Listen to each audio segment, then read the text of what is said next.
Masayang balita, mga Ophirians, yada! Ito na ang pangalawang kautusan na nakapaloob sa covenant ng ating Aba Yahweh sa mga bagong subscribers. Huwag niyo pong laktawan ang mga foundation videos.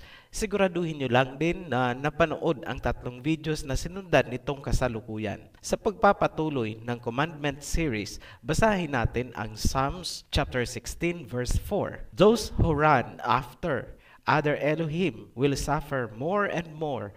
I will not pour out libations of blood to such Elohims or take up their names on my lips. Ang sangkatauhan na nagpapakaalipin sa ibang Elohim o mga Diyos-Diyusan ay lalong pahihirapan.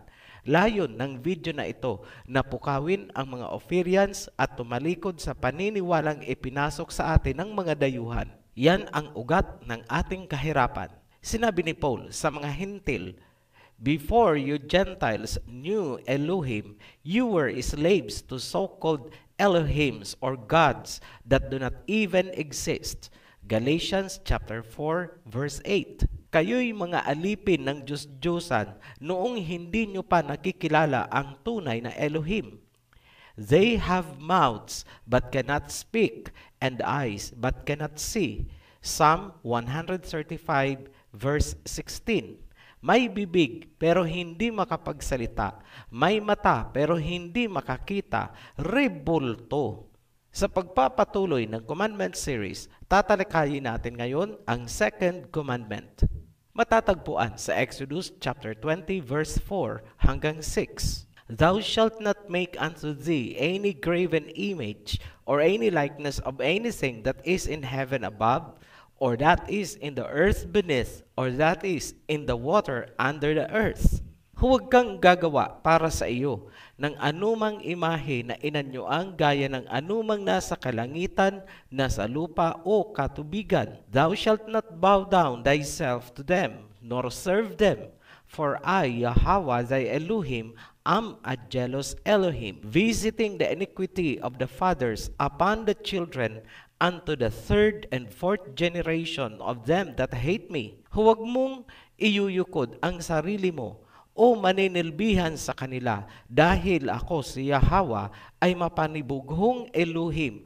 Uusigin ko ang kasamaan ng ama sa kanilang mga anak hanggang sa pangatlo at pang-apat na saling lahi, silang mga nasusuklam sa akin. Verse 6. And showing mercy unto thousands of them that love me and keep my commandments. At kaaawaan ko ang libu-libong nagmamahal sa akin at sumusunod sa aking mga kautusan. Kung papansinin nyo, ang kautosang ito ay may kaakibat na sumpa para sa mga susuway at pagpapala para sa mga sumusunod. Sa mga susuway, hindi lang kayo ang magdurusa, kundi pati ang mga anak nyo, ang anak ng anak nyo, at ang magiging anak at apo nito, hanggang ika-4 na henerasyon. Samantalang, kaaawaan niya naman at pagpapalain ang mga sumusunod sa utos. Kung bubusisiin natin, maraming actions dito ang involved, isa-isahin natin. Huwag kang gagawa para sa iyo ng inanyo ang bagay na kagaya ng nasa langit, lupa at katubigan. Critical po ang salitang para sa iyo dahil yan ang nagpapakita ng purpose mo. Bakit ka gumagawa para sa iyo? In short, ano ang personal attachment sa iyo ng bagay na ginagawa mo? Kaya namin ito nililinaw dahil may mga excuses kaming na-encounter noon na hindi daw ipinagbabawal ang mga rebulto dahil mismong ang Ark of Covenant ay pinalagyan daw ng rebulto ng cherubim. Matanong namin kayo, pansariling kagustuhan ba ng mga Israelites ang paglalagay ng nakaukit na cherubim sa Ark? Hindi po. Hindi po pansariling kagustuhan yun, kundi iniutos ng Ama sa kanila. Meaning, hindi po yun pwedeng gamitin na palusot. Unawain natin ang pinakakahulugan ng phrase na, "Thou shalt not make unto thee," or "You should not make for yourself." Sa Tagalog, ang salin niyan ay, huwag kang gagawa para sa iyo. Ngayon, para sa iyo, ano ang personal meaning ng image na ginagawa mo? Ano ang personal attachment or connection para sa iyo ng imahe? Yun po ang punto. Kung para sa iyo, ang imahe ay banal at ang paggawa ng imahe ay sarili mong kagustuhan o kapretsyo, meaning hindi iniuutos sa iyo ng Ama, malinaw na yan ay isang paglabag sa kautusan. So kung babalikan natin ang cherubim na ipinaukit sa lagayan ng covenant, malinaw na hindi yun paglabag sa kautusan dahil hindi ang Israel ang may gustong gawin yun para sa sarili nila, kundi iniutos sa kanila. Pangalawa, hindi sinasamba ng mga Israelites ang cherubim na iniukit. Klarado po tayo dyan. Ophidian, paano kung hindi naman graven image? Kunwari, ito ay portrait lamang o litrato. Yan ba ay isang paglabag sa kautusan? Una, para sa iyo, ang portrait ba ay banal? If yes, bawal yan. Bakit?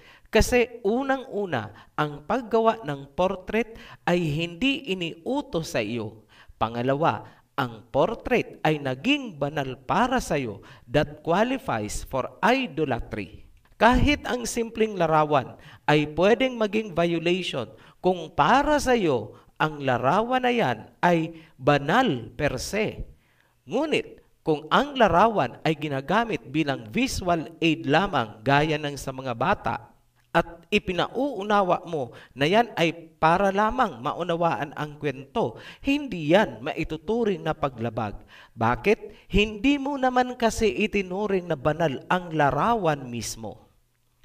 Sa makatuwid, ibang usapan kung ang larawan ay hinahalikan mo, iniilawan mo, at itinuturing mo ng banal. Naging idol na ang larawan kahit ito ay hindi maituturing technically na graven image. Ngayon, paano naman yung may maliliit na larawan ng kung ano-anong rebulto na ayaw nilang mawalay sa kanilang mga bag or wallet dahil feeling nila it offers some protection? Bawal ba yan? Yes. Technically kasi, ang larawan na inilagay mo sa bag ay pinaniniwalaan mong pinanggagalingan ng proteksyon. May paglilinaw na ibinigay sa Ezekiel, "And I said to them, each of you get rid of the vile images you have set your eyes on, and do not defile yourself with the idols of Egypt. I am Yahweh your Elohim." Ezekiel chapter 20 verse 7. Ang sinasabi, itapon nyo ang mga images, mga imahe na tinitingnan ng inyong mga mata. Huwag nyong hayaan na madungisan ang inyong sarili o ang inyong mga kaisipan. Ako si Yahweh ang inyong Elohim. Ngayon, Ano naman ang masasabi natin sa mga graven image gaya ng kalabaw sa Rizal Park? Di ba sabi huwag gagawa ng anumang graven image ng mga bagay na kagaya ng nasa langit, lupa at katubigan? Ano yung kalabaw sa Rizal Park? Una, huwag nating kalimutan ang sabi na, do not make an image for yourself.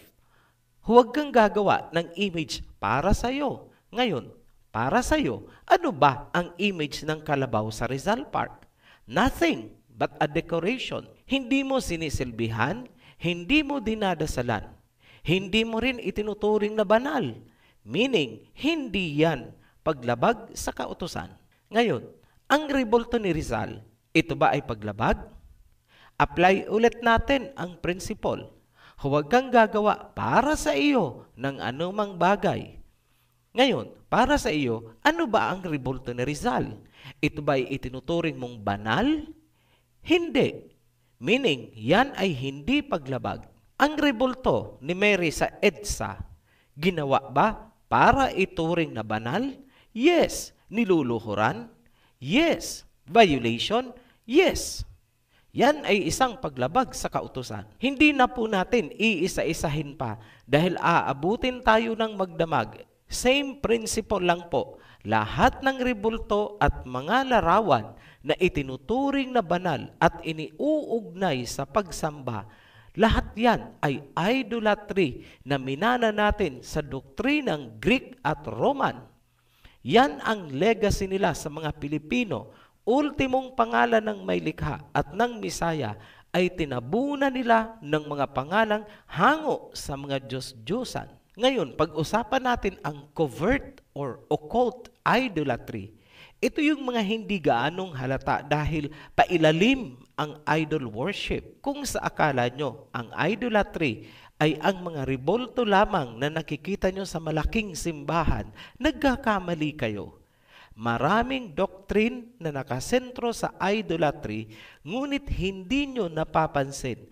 Ito ang tinatawag naming covert or occult idolatry na matatagpuan sa iba't ibang churches at assemblies.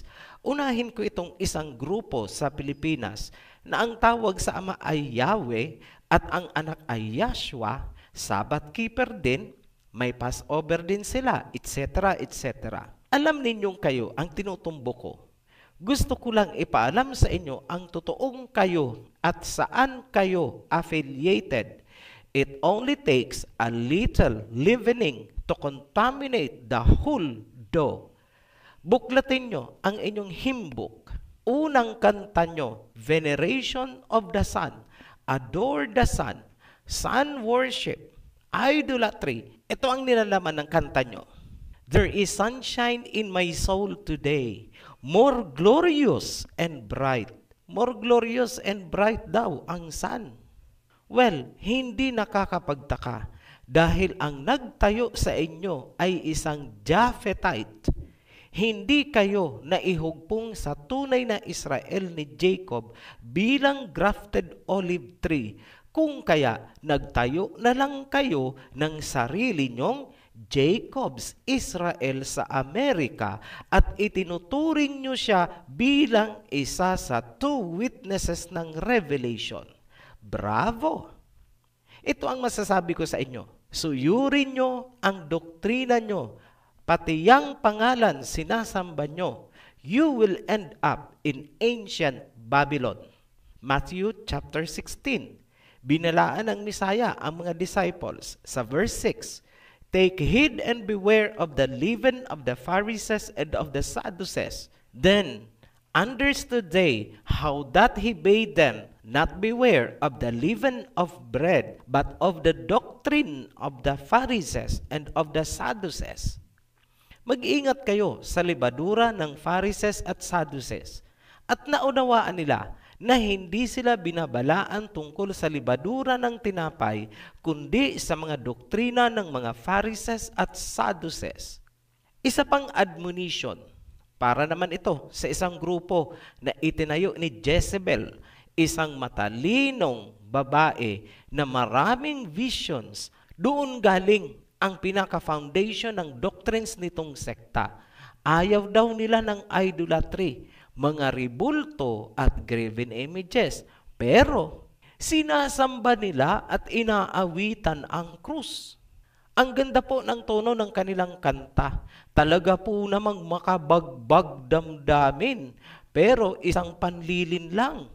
Para kang inihehele papunta sa impyerno. Pakinggan nyo ang nilalaman ng kanilang kanta. Ang title po nito ay Old Rugged Cross. On a hill far away stood an old rugged cross, the emblem of suffering and shame. And I love that old cross were the dearest and best, for a world of lost sinners was slain. And I'll cherish the old rugged cross. I will cling to the old rugged cross and exchange it someday for a crown. To the old rugged cross, I will ever be true. Tagalogin natin. Sa isang malayong burol nakatayo ang lumang cross, ang simbolo ng paghihirap at kahihiyan. At mahal ko ang cross kung saan ang pinakadakila ay pinatay para sa kasalanan ng sanlibutan. At aking mamahalin ang lumang cross. Ako ay kakapit sa lumang cross. At ipapalit ko ng korona pagdating ng panahon. Sa cross ako ay magiging matapat. Narinig nyo? Ngayon, sabihin nyo hindi kayo sumasamba sa cross. Huwag tayong magplastikan. Isa pang patunay na sumasamba kayo sa cross, itong grupo na ito, ay makikita sa worship song nila, Onward Christian Soldiers. Medyo i-recap ko lang po ha, ito ang laman. Onward Christian soldiers marching us to war with the cross of Jesus going on before. Matanong ko kayo, sino ba ang dinigma ng mga Christians na ito sa awitin nila? Sino ang pinersecute nila? Ang lahi ni Jacob na hindi na alam kung saan tatakbo. Yun ang pinersecute nitong mga Christians na kumakanta nitong Onward Christian Soldiers marching us to war. Sinimulan ng Babylonians, panahon ni na Prophet Daniel, sinundan ng mga Greeks at tinuluyang ibagsak ng Romans noong 70 AD siege of Jerusalem. Ang lupain ni Jacob napunta sa dayuhan na nagkukunwaring mga Hudyo daw. Paanong maging lahi sila ni Jacob? Mga Japhethite sila. Saan napadpad ang lahi ni Jacob? Sa Africa. Kumanlong sa lahi ni Ham. Then, nangyari ang Deuteronomy 28. Hinakot sila noong transatlantic slave trade at muling ginawang alipin ng mga kano, the modern day Egypt and Sodom. Ganon din ang nangyari sa mga Pilipino. Milyon din ang pinatay ng cross na ito. Patunay, punta kayo sa Luneta, tingalain nyo ang estatwa ni Rizal. Sa hindi nakakaalam, ang lahi ni Jacob at ang mga Pilipino ay parehong mga Hebreo. Sina Jacob ay galing kay Peleg. Ang mga Pilipino ay galing kay Joktan. Si Peleg at Joktan ay anak ni Eber, ang ama ng lahat ng Hebreo sa buong mundo. Isang Shemite dahil si Eber ay nagmula kay Shem na anak ni Noah. Ang dumikdik sa lahi ng mga Hebrews ay ang mga Christian. Ang simbolo, cross. Kaya sige lang, kantahan nyo at sambahin nyo ang cross. Magaling, bravo. Blasphemous, idolatrous religion. Sabagay, hindi rin dapat pagtakhan. Isang Jezebel ang leader na nagtayo nitong sekta. Again, panawagan ko sa inyo, get out from her, my people. Lumabas kayo sa sekta na itinayo ng anak nitong babaeng patutot ng Babylon. Malapit na pong bumalik ang anak sa nanay niyang harlot. Check out kung ano ang nangyayari sa top brass ng organization ninyo. Ngayon, sa pagpapatuloy, ang cross ay matagal ng simbolo ng life after death sa mga Egyptians. Ang tawag nila dyan ay Ankh. Kung anong veneration ang ginagawa ng mga Egyptians sa cross noon, ay ganun din ang ginagawa ninyo ngayon. Huwag niyong sabihin sa amin na kaya banal yan dahil dyan namatay ang Misaya. Kung ang Misaya pala ay pinatay sa silya elektrika, banal din sa inyo ang silya elektrika, kakantahan nyo rin, idolaters. Ngayon, nagmimilagro daw ang krus. Nakakapagpalayas ng mga demonyo, lalo na sa mga movie exorcism. Ito lang ang sasabihin ko sa inyo. Hindi gumamit ng cross ang Misaya noong nagpalaya siya ng demonyo. Pangalawa, kahit ang demonyo ay pwedeng magsagawa ng milagro, magpagaling ng may sakit, at kung ano-ano pang kababalaghan upang linlangin ang mga nananampalataya. Tandaan nyo yan. Dumako naman tayo dito sa turo ng isang malaking simbahan, ang Santa Cruzan, na naging bahagi ng kulturang Pilipino. Pati mga bata ay naiingganyo dahil sa mga pakulo ng tradisyon na ito. Ang pagpapaniwala sa mga milagro na nakakabit sa mga rebulto at krus ay isang uri din ng idolatry. Taon-taon, dinudumog ng mga tao ang events na gaya ng Black Nazarene. Hindi alintana ng karamihan ang risk of stampede, makalapit lang sa rebulto habang lumalayo sila sa covenant ng Ama. Ito ang message para sa mga natitirang sumasamba sa tunay na Ama o tunay na Elohim. Isaiah chapter 45 verse 20. Assemble yourselves and come draw near together, you survivors of the nations. They have no knowledge who carry about their wooden idols and keep on praying to an Elohim, to a false God that cannot save. Tagalogin natin. Mangag-ipon at lumapit kayong mga survivor mula sa mga bansa na pumapasan at sumasamba sa mga Diyos-Diyusan na hindi naman makakapagligtas. Tayo po itong mga Ophirians na hindi sumasamba sa mga Diyos-Diyusan. Tayo ang survivors. Hindi po kasama ang mga nagpoprosesyon at nagsasanta Cruzan, nagpapasan ng mga rebulto dito ha. Bilang konklusyon, sinabi ng Ama na siya ay mapanibughuin, uusigin niya hanggang sa ika-4 na henerasyon ang sino mang gumagawa ng idolatry bilang isang bansa na binubuo ng mga idolatrous people. Ang parusang kahirapan ay mula sa kasalukuyang henerasyon hanggang sa mga isisilang na pang-4 na henerasyon. Sana maunawaan ng lahat ng mga Pilipino ang mensahe ng video na ito para dumating din ang panahon na maihugpong tayo sa Israel ni Jacob at magkamit din ng biyaya na ipinangako sa Israel. Sa susunod na video, tatalakayin natin ang third commandment. Thou shalt not take the name of Yahweh thy Elohim in vain, for Yahweh will not hold him guiltless that taketh his name in vain. Muli kaming nagpapasalamat sa mga patuloy na sumusuporta sa Ophirian Consciousness. Para sa mga new subscribers, welcome to the Heritage. Be blessed. Shalom.